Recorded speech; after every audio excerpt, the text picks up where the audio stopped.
You ever feel like your life is just a long stretch of nothing? That's Bellbrook for you.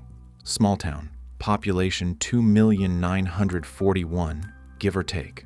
The kind of place where time feels like it gave up trying to move forward. You could blink, wake up 10 years later, and the only thing that's changed is the brand of chewing gum they stock at the corner store. We don't get tourists. Hell, we barely get delivery. You want Thai food? Drive 45 minutes to Dunmore. Want to see a movie? Same.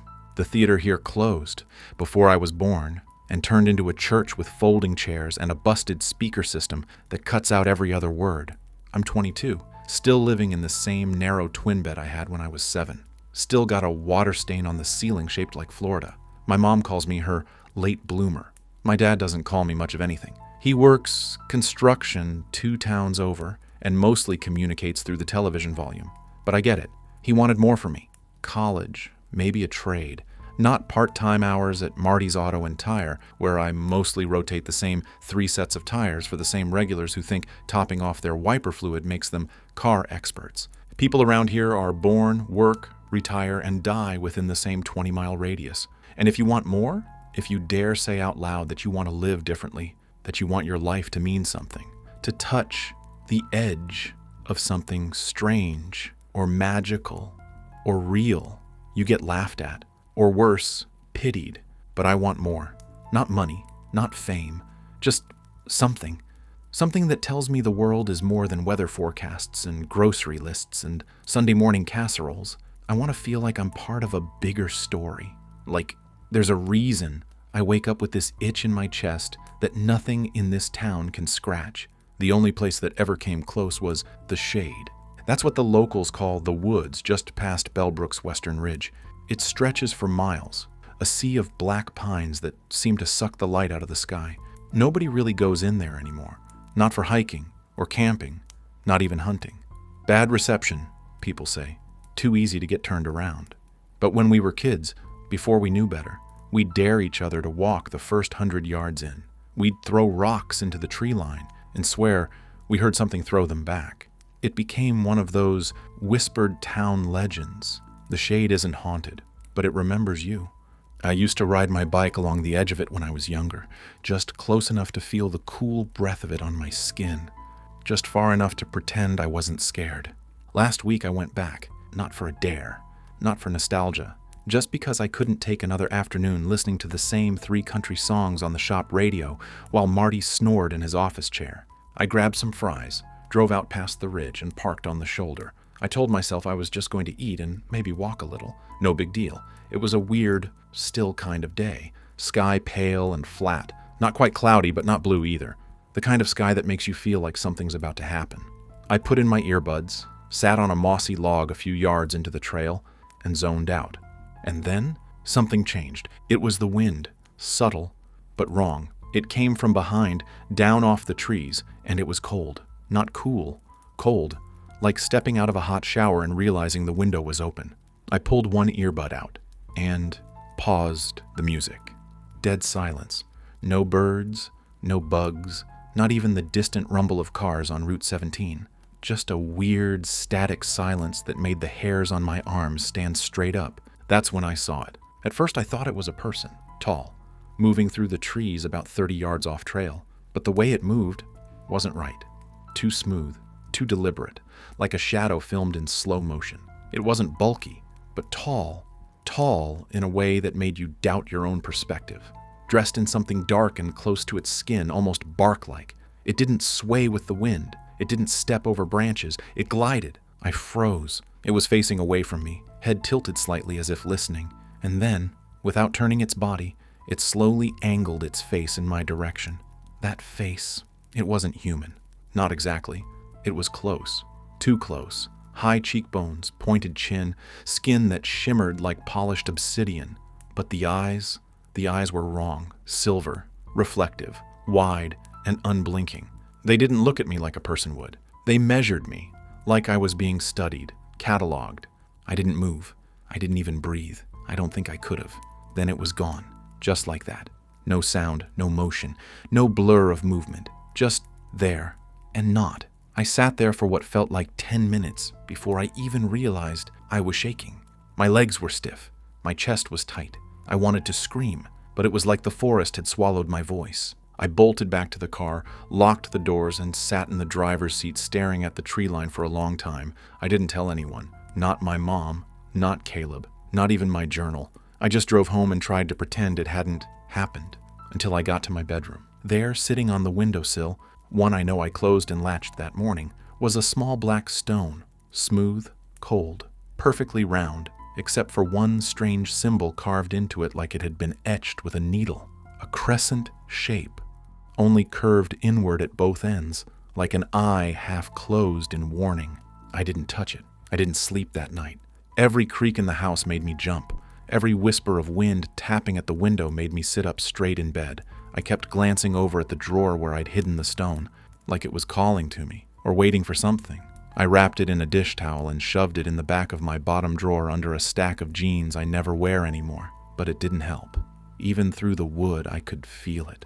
That faint hum. Not a sound, a pressure, like something watching you from behind your own eyes. At around 3 a.m., I opened the drawer again. I don't know why. Just to look, maybe, to make sure it was still there.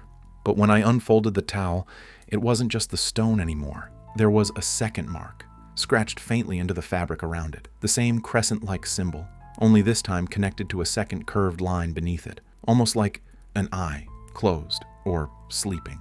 I told myself I'd had enough, that it was just coincidence, some weird prank, a forgotten souvenir, something explainable. I closed the drawer and paced the room for the next hour until the sun started bleeding through the blinds. The next morning, I called in to Marty, told him I was feeling sick. He didn't push, just told me to take it easy and not mess up the schedule next week. Typical Marty. Direct, no questions. The rest of the morning, I sat at my desk with my laptop open and stared at search results. I typed in everything I could think of. Crescent eye symbol, black stone on windowsill, tall dark creature in forest, obsidian elf, Bellbrook myths. Most of what I got was useless. Fantasy lore, fan fiction forums, a few weird Reddit threads that went nowhere. I left the house around 4 that afternoon. Told my mom I was going to see Caleb, which was a lie. I parked near the old ranger's lot and cut into the trees again, retracing my steps until I found the clearing. No stone this time, but the symbol was there again, carved into bark. And as I turned to leave, I realized something. I wasn't afraid like I should have been. I was curious, and maybe, just maybe, a little hopeful. That night, I stopped at Deb's Diner, my usual booth. Marcy brought my soda. Jake Langley tried his usual heckling. Still sketchin' elves, Rainboy? I grinned. Still trying to read with your mouth? Keep at it. You'll get there. That night I found something new in the drawer. A feather. Black. Glossy. Warm to the touch. And when I held it, I could have sworn I heard breathing that didn't come from me. I didn't know what to do with the feather. It didn't belong anywhere. Didn't feel like something I could just toss in the trash or tuck into a book and forget. It felt significant, and I hate that word. Significant. It's the kind of thing people say when they want to sound deep, but don't really know what they mean. But that's what it was. Like I'd been handed a note written in a language I almost understood. So I kept it, wrapped it in the same towel as the stone, but not touching. Like they were magnets I didn't want near each other. I slid the drawer shut and sat down hard on my bed. My reflection stared back at me from the black screen of my TV. I looked like I hadn't slept in a week, eyes sunken, hair sticking up. There was a faint bruise under one eye, not from a hit, just pressure, stress, like something inside me was unraveling thread by thread. My phone buzzed. A message from Caleb. Yo, you alive? I stared at it for a long time. Then I typed back, barely. You? He replied almost instantly. Bored. Emily's out with her sister. Want to grab coffee or something? I hesitated. My gut said no, that I should stay home, process what was happening. But my heart, that idiot part of me, that still clung to routine and friendship, and some thread of normalcy, said yes. Yeah, meet at Java House in 20? Bet. 20 minutes later, I was sitting across from him in a booth that smelled like old espresso and burnt sugar. Caleb hadn't changed much. Same tousled blonde hair, same hoodie he'd probably worn for a week straight, same way of half laughing after everything he said, like he didn't want to commit too hard to his own jokes. He took one look at me and whistled. Dude, you look like you saw a ghost. Close, I said, sipping my lukewarm coffee. You remember the shade? He tilted his head. That creepy patch of woods? Yeah, We used to dare each other to run in and scream. Why? I saw something out there. Caleb raised an eyebrow. Like what? A bear? Meth head? I shook my head. It was tall, not human. Looked like it belonged in a fantasy movie, but not like a good guy. More like a dark elf or something. He blinked. You high? I frowned. I'm serious. There was a pause. Caleb leaned back, studying me. You've been spending too much time alone, man. This town will do that. Gets into your head. You start seeing things that aren't there. That's the thing, I said quietly. I don't think it wasn't there. We sat in silence for a bit. Caleb tapped his cup against the table, then glanced at his phone. Emily just got home, he said. I should head out. You good? I forced a smile. Yeah, totally. Go be boyfriend of the year. He grinned. You'll find someone too, man. Just don't pick him up in haunted forests. After he left, I sat there for a long time, the cafe slowly emptying around me. That night, I dreamt I was back in the shade, except it wasn't day. The trees were glowing faintly, like bioluminescent veins ran through their bark. I could see my breath, but the air wasn't cold. It felt charged, electric, like the moment right before a lightning strike. I wasn't alone. I could feel them watching. Not just the elf, them, plural. Shapes moved at the edge of the light, tall and thin, with movements that didn't quite obey gravity. They weren't threatening, not exactly, but they weren't human either. And then I heard my name, whispered, not from behind, but from within.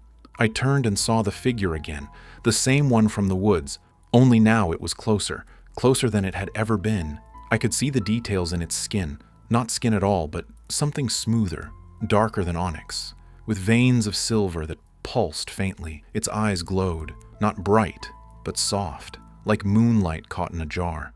It opened its mouth, but instead of a voice, I heard a sound like wind through leaves, and I understood it. Riley. I woke up drenched in sweat, my sheets twisted, heart hammering. My drawer was open. The stone and feather were gone. I sat up too fast and knocked the lamp off my nightstand. It hit the floor with a crack, but I barely noticed. My eyes were locked on the drawer, wide open, the towel I'd wrapped everything in, gone. Not tossed aside, not disturbed, just missing. I scanned the room. Every shadow looked wrong. I didn't live in a big house, just a 2-bedroom split level with wood-paneled walls and carpet older than I am. It creaks when the wind blows, groans when the pipes shift. But tonight, it was silent, too silent. The kind of quiet that pushes against your eardrums and makes you feel like you're buried alive. I got up slowly, hard in my throat, checked the closet, the corners, even under the bed. Nothing.